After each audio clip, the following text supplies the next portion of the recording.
naman mo. Anong masakit sa'yo? Mami yan, sakit ang katawan.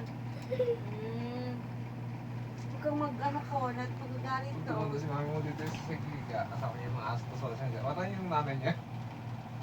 Ay, ka na sa karton. Sabi daw ni nanay kay Hikari, nung umalis sila, binigyan niyo lang ako ng kwarto. Hindi po umalis sila ng kwarto. Dito si nanay nakatulog sila.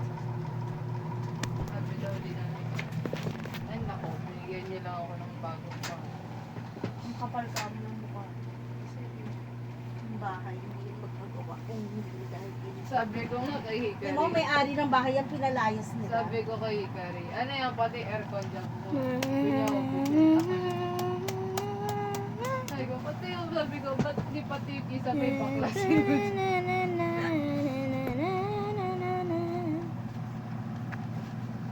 Bumaha naman pagkatapos nila maglipat.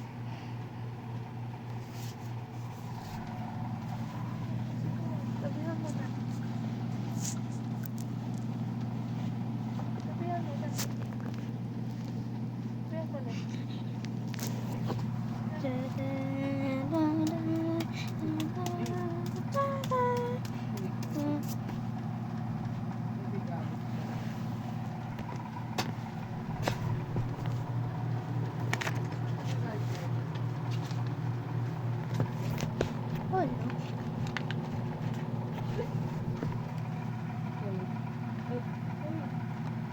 Pag nakinagat yung mukha mo. Hey, Shows! Shows! Terus ko ka. Liz! Diyan! Lang, gagalit na.